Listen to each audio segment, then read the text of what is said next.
So I have something I just love to raise for today. And it comes out of a conversation that I had with a really dear friend who's been listening to the podcast and who wanted tools for how to handle grief. But in her case, it's the loss of the relationship that she has with her son, who is still alive. And he's 22 years old. They've been very close all their lives. He is now in a relationship with someone. And he basically said to both of them, her husband and herself, that he wants to break off the relationship that he has with them. He doesn't believe in their politics, their religion, how he was raised, and he just feels that it's time for them to go their separate ways. And this friend of mine couldn't be obviously more devastated as the mom, and was asking, like, what do I do when this is not grieving someone who has left the planet? This is grieving somebody who is my family and who is still alive. What do you guys think? I've actually talked about this in my life with so many people throughout different stages of my own life, and helping myself as well as others who, in friends' cases, who have gotten divorced, who have themselves decided to no longer speak to a family member. And I do think there's something harder about knowing they're still alive, but I do think you start to follow a lot of the same steps as you would if they were literally no longer on the planet. So Karen, when you were first saying that, I was going to say, I think for anybody who's gone through any kind of a breakup, whether it's a friend breakup, or I think a mother or a parent and child is certainly more extreme. And I would imagine that feels so much more cellular.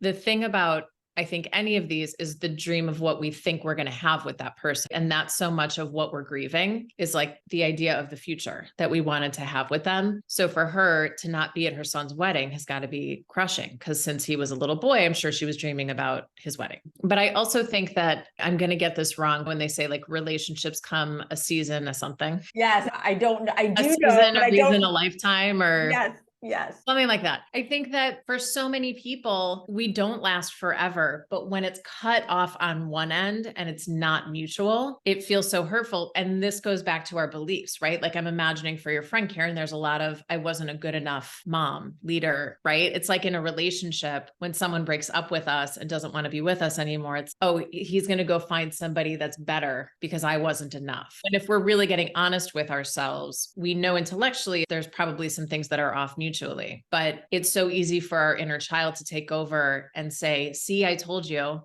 we're just not good enough. I told you we're just not smart enough. I told you we're just not pretty enough. All the not enoughness comes up. And to me, it's the not enoughness, which also can equal rejection or failure. Yeah. Like those are the things that come up in any of those instances. One of the things I thought about for their relationship, like the mother-child one specifically, is there could be potentially a lot of fear that he had about this relationship. Maybe he's doubting he's making the right choice and feels like he has to put that barrier up because his family will see through that. So I'm trying to get her to see that aspect of the little boy who might also be really fearful of making a mistake, but not wanting to answer to mom or dad for that at this point in his life. That to me is a tricky road to go down. I do that too, where I'm like, maybe he's just, and we try to justify what the other person is thinking or feeling because it makes us feel better about being rejected. Because in our mind, he's still talking to all these other people in his life, but he's not talking to her. Yeah. So like, why cut her off when trying to rationalize or understand he's doing it because, or maybe it's because, or maybe he's thinking, we could go on that for hours. True. I was just trying to give her tools, like, how do you feel better? And for me, I was thinking if she could see him as the little boy versus this adult that's putting up this blocker, maybe that there is fear there. I said at the end of the day, what I would do, first thing you should do in any situation like this is send him love, send her love. You're all, as a family, love together, because that is light and that will uplift, and he will feel that no matter what, because that mother-son connection can never be broken, even if you're not speaking with each other, even if you're not together anymore. She will always have that, and she will always have that relationship with him. But I felt the helplessness as she's trying to figure out, is there anything that I can do? And if there isn't, how do I make myself feel better in this situation? And in that case too, in that that mother-son or any sort of parental relationship, if it's not a detriment, and in this case, it's not, in terms of that person's not going to harm them physically kind of thing, I would say that door is still open. If she keeps that door open, the possibility in this lifetime that they can speak again is really very much there. When there are other types of circumstances, like Lizzi, you were talking about a breakup, in many cases, it may be healthier to not have that door open. Each of these different types of scenarios, it really is different. Yeah. And also understanding it from his perspective. Is she able to hear him? Yeah. And hear as he's saying, I have these new beliefs. And I've actually worked with clients that have this issue before, where their child is indoctrinated into something that's very different. And that difference can feel like there's nowhere for us to meet in the middle anymore. And the relationship has changed so much now that there's nothing for us to like engage with anymore. And I just think in general, that's a hard thing with parents and children, is that you assume, like everybody that I know that chooses to have kids, I played soccer and I can't wait to coach them soccer. They might want to tap dance and they might hate soccer, right? Or they might want to play video games all day and not want to run at all. And are you still going to have that unconditional love, even when it's not the mini me that you're hoping for and this fantasy version of it that you're hoping for? And I think in part of the work, is it unconditional love? Can she still the work of this? And I'm not saying I could do it, but if you're going to love your kid unconditionally, can you love him when he won't speak to you because he's marrying someone Right. a little different? That's right.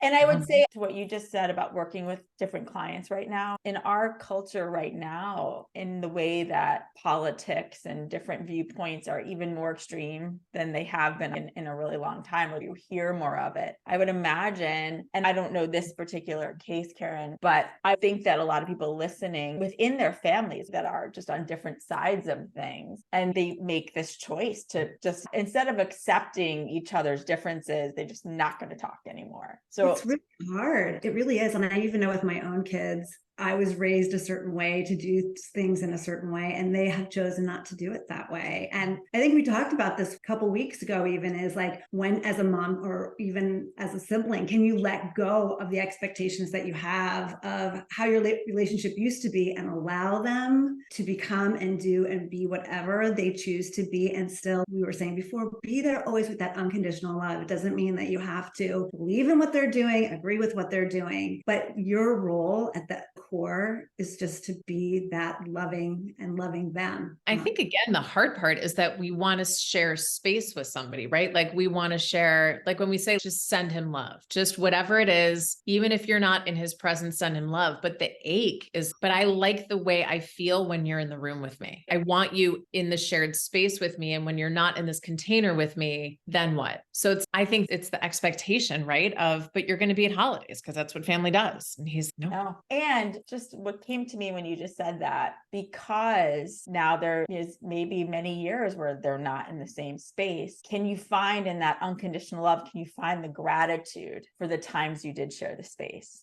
And be grateful for those other moments, as well as whatever this is teaching her right now. It's hard to get there. You can't get there right away, but what is the lesson in that in the future? It makes me want to cry because I can understand how emotional that would be. Yeah. And one of the things I shared with her is this, and I almost roll my eyes saying it out loud, but I do believe it works, is this whole idea of the journaling back and forth that my mom taught me, which is with my grandmother, because they had this relationship that was really cantankerous when they were together on this planet, and they were able to heal by writing these letters back and forth. And I told my friend, even if you can't talk to him, write him a letter and tell him how you feel. When you talk about that, you're talking about, she started to write that when your grandmother passed away, right? Yes. And what I think what we're saying now is you can do that even if they're alive. You could be talking to their soul. You can be transpersonal journaling with their soul. Yeah. Okay. This is weird, but not weird. Not weird because it's us. So on Friday, I was doing a bodywork session, and in that I need to hear about that. Yeah.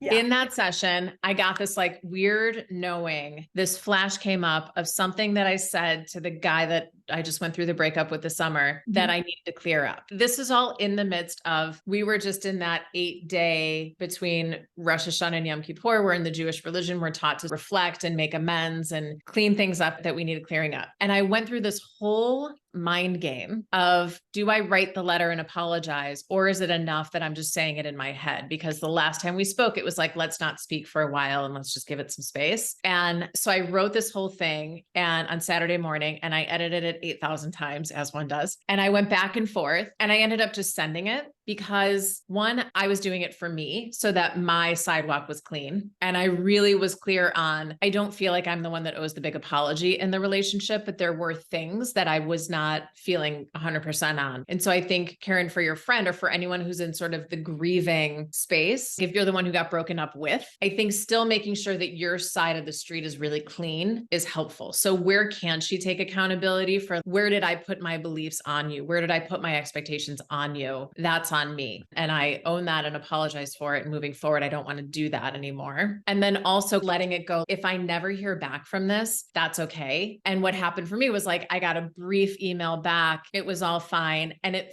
felt not closure, but it felt like I have literally done all that I can in this space. And there's no cords going back there. I still wish it ended differently. There are things like that. But again, I'm clean. And I think for your friend, if she can send it and really get clear on what her part is, that might even give him enough. Because a parent child, like in my mind, I also have a father that I'm estranged from. We email twice a year. When I was a kid, it was like, you keep fighting, right? As the parent, you don't let me walk away. And if I'm not calling you back 19 times, you call 20. Like, you fight for your kid. So if there's some way for her to accept it and own, this is the worst case scenario is I don't talk to him anymore. But what am I willing to own on my side of it and change and shift? And also, how hard am I willing to fight? Would she be able to tolerate what his new way of thinking is? Because then maybe she can go in at that age. Yeah. And I think that is the key, is allowing the relationship to evolve. I think as a parent, that's the other thing, is that you're still always seeing your child as a child in a certain way, no matter how old they are. And you're still feeling like you have to fulfill that role of guide and teacher and supervisor. And I did say that to her. I said, I think your relationship has an opportunity to evolve to be something else. And for you to take a step back and be not the friend, but in a way, let him go just as you would a friend who was evolving and becoming something else. So I think she heard that, but it doesn't make it easier. Is there a way to let him go and stay in his experience? Ask about his new beliefs without telling him what hers are, like getting more inquisitive about it. My mom was overhearing another woman asking me a million questions about my business. And we stopped for a moment and I heard my mom say, you got to keep asking her questions because she never tells me anything. And I felt embarrassed and sad that my mom felt that way. It felt so icky. Like, she's implying that I withhold and that I'm mean, right? It was like just this, she doesn't tell me anything kind of spirit. And I said, I'm always happy to answer your questions. Ask the question. I would say to your friend, ask him questions like, I'm actually fascinated about what you're learning about. Tell me. Or just tell me more. That's the key, right? Those three words are huge, right? Tell me more. I want to hear more. Exactly. And at least that opens the door. Yeah. As long as he's not feeling judged. That was exactly what I was just going to say. It has to come from an authentic place of non-judgment. If you're going to ask the question, then just listen and continuing, tell me more.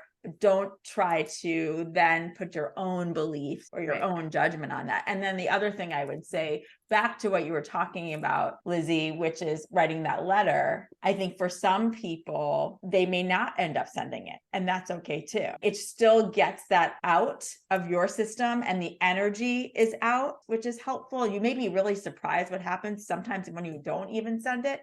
But if you do end up sending it, that key of not expecting anything back is huge. You have to really let that go. To me, it's that same frequency of the non-judgment. You have to let it go. Or if you're going to ask the questions, you have to just listen. I also think the stepping into the experience of it. So the other thing I suggested is spend a little time just meditating yourself and journaling. What do I need to know here? What is there for me to learn? Because there is always something in any conflict. There's always something to learn. And I think she was open to that, like just really looking at her own self, her own life journey, how she's evolving now with all of her kids outside of her household. So I think she felt it was a tangible thing that she could do and that she could own. Yeah, that's really hard though, just out of compassion. And Lizzie, I can't believe you wrote the letter and sent it. Yeah, I didn't have anything to lose, right? Like, we were already not speaking. And it really was like the Yom Kippur in my brain of clean it up, which I've never really done before, but it just came through so loud that I was like, this is an obvious obvious, easy thing for me to do.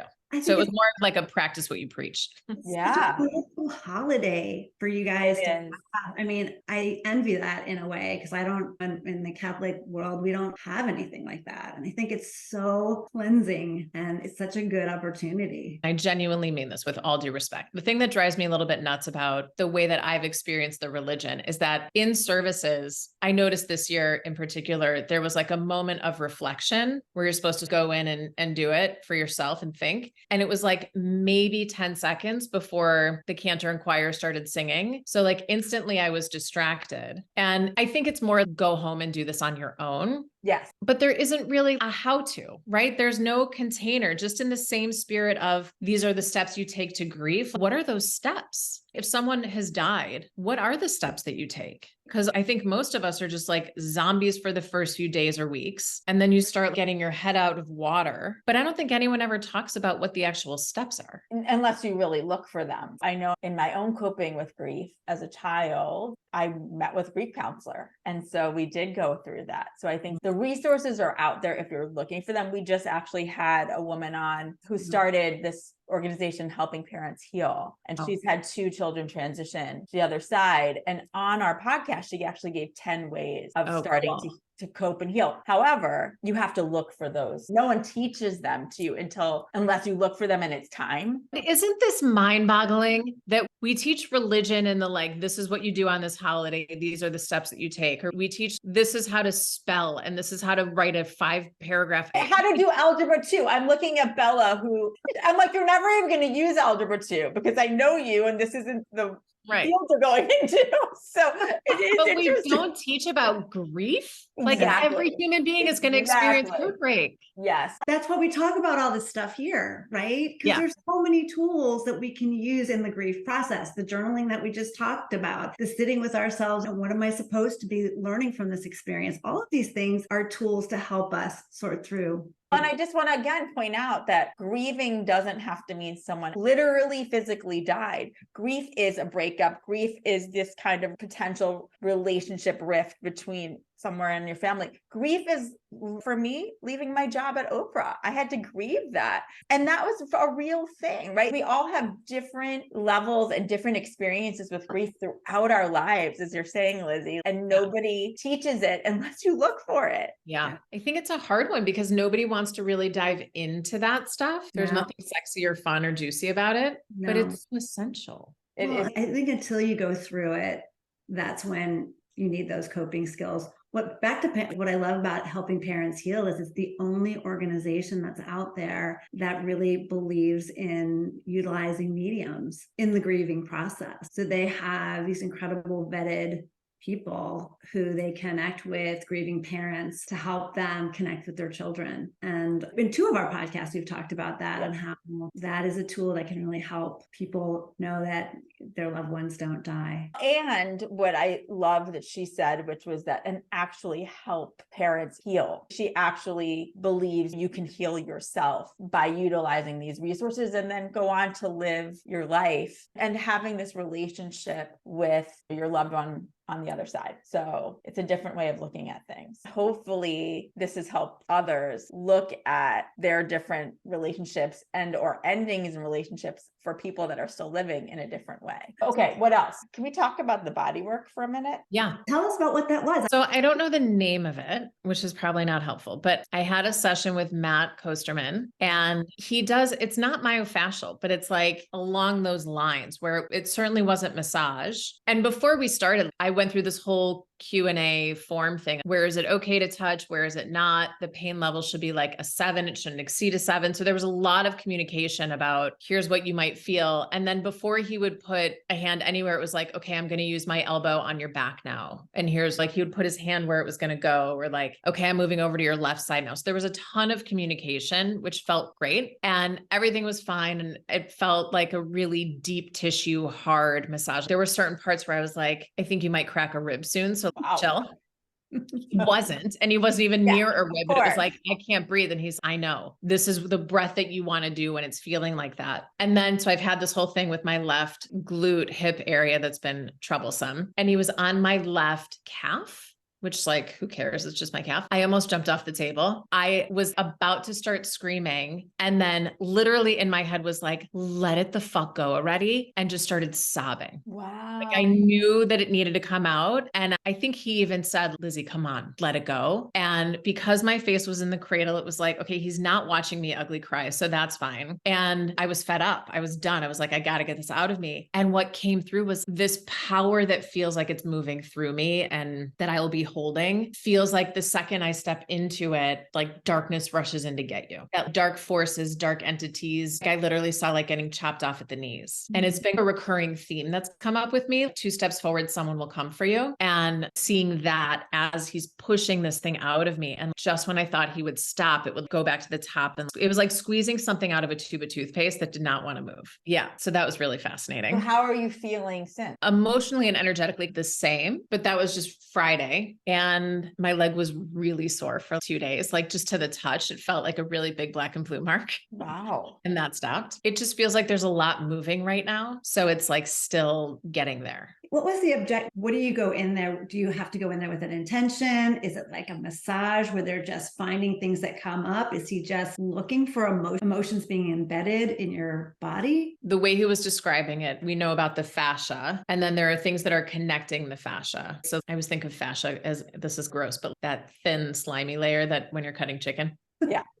The saran wrap over everything. And he was saying that a lot of times it gets stuck. So there's no flow in there. And so the cells just atrophy. And when they're all moving and they're all balanced, everything else can get into balance. So I think a lot of it is on a physical state, but as we know, like our soul is always going to attach some emotion to it. So it's about getting those reconnected. I don't think you need to go in with an intention, but I think for most, it's like that emotional release therapy. Something's probably going to come out with it. Yeah. And I think to me, just like we talk about all the time, different modalities are going to help different people in different ways at one point or another. And so I know for some people who've tried different things and it hasn't worked, sometimes the actual physical touch and that movement is the thing that gets things moving. I think what's really interesting with you, Lizzie, is that with your work that you both do and help facilitate for others as well as for yourself, it is finding the energy that's stuck within you. Yeah. And so to have that with the physical, Like a compliment. Yeah, it's an interesting. I was working on a woman this morning who